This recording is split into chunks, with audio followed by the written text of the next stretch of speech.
구독과 좋아요는 저에게 큰 힘이 됩니다. 안녕하세요. 부동산 뉴스를 읽어주는 박 팀장입니다. 오늘은 3기 신도시가 요즘 제일 핫하잖아요.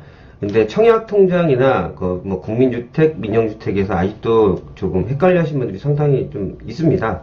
중개업소 방문하신 분도 그렇고, 제 주위의 지인분들도 그렇고, 그리고 제 유튜브를 듣는 분들도 좀 그런 궁금증도 있으신 것 같아서 제가 오늘 그런 시간을 한번 잡아봤거든요. 정확하게 한번 제가 설명을 드릴 테니까 확실히 한번 이해를 하시고 접근하시면 좋을 것 같아서 그런 시간 잡았습니다. 그럼 들어가 볼게요.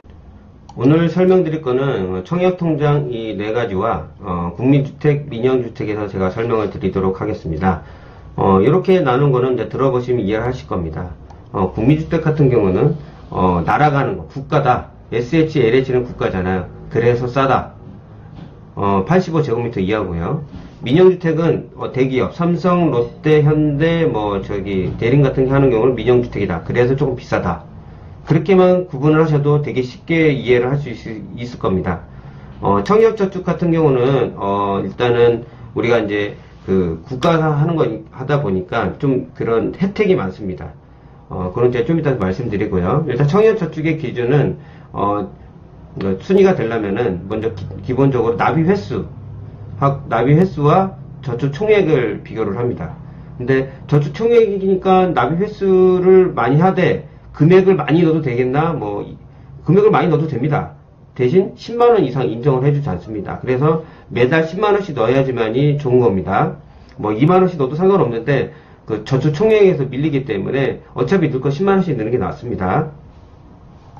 그리고 청약 부근 같은 경우는 민간에서 하는 겁니다. 이것도 85제곱미터 이하고요. 청약 부근 같은 경우도 85제곱미터 이하인데 나라에서 하는 공공 분양이 아니라 민영에서 하는 분양입니다. 85제곱미터 이하인데 여기 조건은 지역별로 좀 틀리지만 일정 금액을 어느 선까지 지역별로 금액마다 있잖아요. 그걸 입금하고 2년이 경과가 돼야지 1순위가 되는 거고요. 청약 예금 같은 경우는 그냥 일시불로 다 납입해도 됩니다. 대신 여기는 중대형 아파트를 많이 갑니다. 금액도 민영주택 같은 경우는 지역마다 좀 틀리고요. 이것도 기간은 어느 정도 지나야 되고요. 주택 청약 종합저축 같은 경우는 이 모든 걸 다 싸잡아서 할 수 있는 게 주택 청약 종합저축입니다. 그래서 만능 통장이라고 합니다. 2015년 9월 달부터 신기로 청약저축 부금 예금은 가입이 안 되고요. 주택 청약 종합저축으로 가입을 해서 국민주택의 조건이 맞으면 국민주택을 하던가 그 조건이 안 맞으면 민영주택으로 가입을 합니다. 그래서 주택 청약 종합저축은 만능 통장이라 해가지고 자기 조건에 맞게 국민주택으로 할 건지 민영주택으로 할 건지 잘 설계를 하셔야 됩니다. 금방 설명드린 것처럼 청약저축과 예금과 부금은 2015년 9월 이후 주택 청약 종합저축으로 통일됐기 때문에 이쪽으로 가입을 하시면 됩니다. 그래서 자기 조건에 맞게 설계를 하시면 됩니다. 청약저축 같은 경우는 이제 아까 말씀대로 85제곱미터 이하의 국민주택입니다. 임대주택을 이제 분양받을 목적으로 이제 가입하는 주택인데요. 이게 공공분양을 이제 받잖아요. 여기 같은 경우는 납입 금액과 납입 횟수를 봅니다. 납입 금액은 아까 말씀드린 대로 총액. 근데 그러니까 총액인데 여기 납입 횟수도 보는데 금액을 10만원 이상 넣으면 인정을 받지가 않아요. 10만원까지만 하는 거니까 10만원씩 꾸준히 넣으시면 됩니다. 시간이 지나면 어느 정도 그 점수가 다 되니까요. 당연히 나라에서 하는 국민주택이기 때문에 당연히 공공아파트죠. 그러니까 예전에 장기전세주택, 반값 아파트, 이제 보금자리 주택 등 청약 가점제를 통해서 시행되는 청약제도의 경우 이제 청약저축을 기준으로 삼기 때문에 청약저축의 활용도는 상당히 높습니다. 그래서 다 기본적으로 이걸 하죠. 주택이 있으신 분들은 이렇게 하는 데 별로 관심이 없는데 보통 무주택자가 우리나라 더 많으니까요. 그러니까 청약저축의 내용을 확실히 이해를 하시면 접근하기 더 편합니다. 청약부금은 아까 제가 서두에 말씀드린 것처럼 같은 25제곱미터 이하지만은 25평, 7평 전용 면적으로 여기는 국민주택이지만 청약부금은 민영주택입니다. 민간이 하는 그거를 받으려고 하는 목적으로서 하는 건데 아까 말씀드린 일시금을 예치하는 게 아니라 매월 일정액을 납입을 해야 됩니다. 근데 그게 지역별로 정해진 금액을 납입을 하고 예측 금액에 도달해야 되겠죠. 그리고 2년 동안 가입 상태를 유지해야지만이 1순위 자격을 주어집니다. 청약 예금 같은 경우는 당연히 민영주택이죠. 똑같이 아까 말씀드린 대로. 대신 이거는 한 번에 다 넣으셔도 됩니다. 이제 그리고 일정 기간이 지나면은 1순위가 되는 겁니다. 대신 지역별로 금액 예치금이 있습니다. 네, 좀 이따 그건 또 설명드릴게요. 주택 청약 종합저축은 공공주택에 청약할 수 있는 청약저축 기능도 있고요.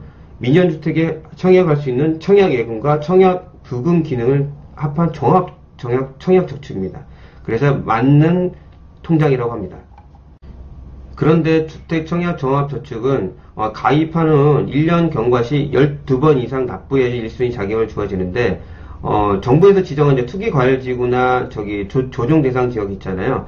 이 3기 신도시를 예를 한다면은 당연히 그 투기과열지구는 하남 교산이고요. 조정 대상 지역은 남양주 왕숙을 들 수가 있는데 거기 같은 경우는 2년이 지나야 되고 청약정지 가입 2년이 지나야 되고 납입 횟수는 당연히 24회 이상 충족해야 됩니다. 근데 뭐 우리가 이제 그 청약저축, 그러니까 국민주택 할 때는 그 정도 조건으로는 되지가 않으니까 그 기간이 좀 짧다고 하면은 당연히 그 민간이 하는 민영주택으로 해야 되겠죠.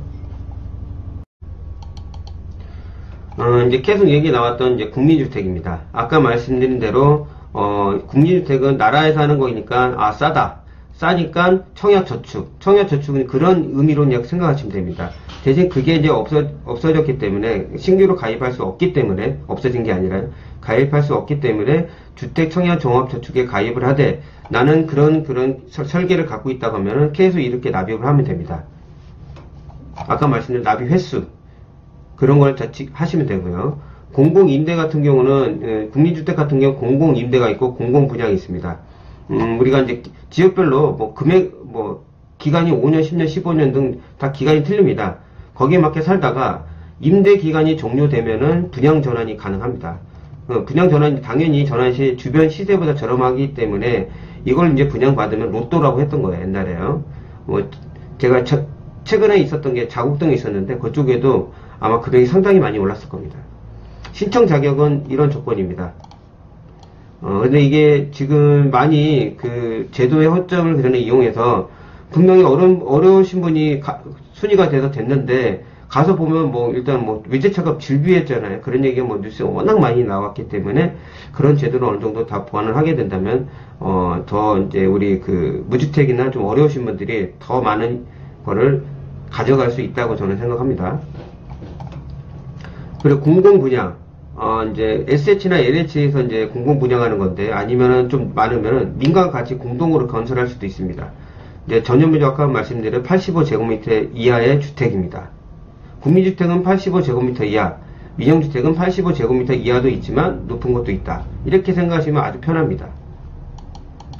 민영주택 같은 경우는 아까 말씀드린 이제 그 민간이 하는 거기 때문에 좀 비싸다 이렇게 생각하시면은 청약, 부금, 예금을 생각하시면 됩니다.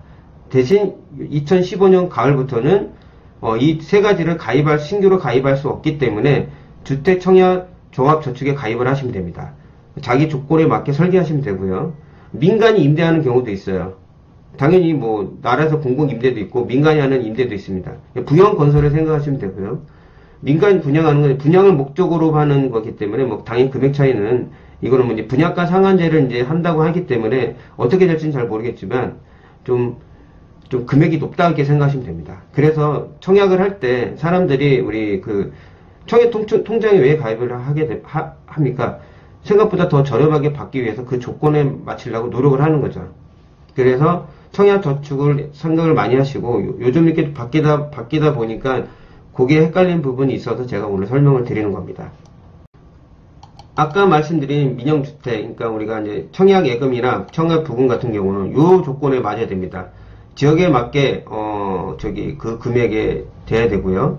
예를 들어서 어디가 민영이 민간이 하는 것을 이제 청약을 한다고 하면은 청약할 때 그때 돈이 맞히는 게 아니라 입주자 모집 공고일 전 예치금이 납입돼 있어야 됩니다. 제가 이 밑에 좀 잘렸는데 입주자 모집 공고일 전에 납입을 해야 되기 때문에 난 다른 조건이 다 맞는데 돈이 모자랐다고 하면은 청약을 할 수가 없습니다. 이런 건 되게 주의하셔야 돼요. 입주자 모집 공고일 전 예치금이 납입돼 있어야 됩니다. 그리고 보면 민영주택에서 이제 이게 마지막인데요. 투기 과열지구, 뭐 수도권에 이제 유축지구 이제 거의 없고요. 투기 과열지구는 청약 기간이 2년 이상, 예치금은 당연히 거기에 다 돼 있어야 되고요. 수도권은 1년 이상, 수도권 외 지역은 6개월입니다. 근데 우리가 지금 하는 거는 3기 신도시니까 이 두 가지를 보면 됩니다. 이 두 가지가 맞아야지 민영이 하는 주택에 청약을 할 수가 있는 겁니다.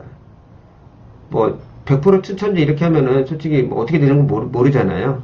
그러니까 이런 걸 좀 알아두셔야지 3기 신도시를 할 때 내가 국민주택에 공공이 분양하는 데에서 도저히 안 되면 민영주택이라도 해야 될 거 아니에요. 그래도 일반 시세 사는 것보다 싸니까요.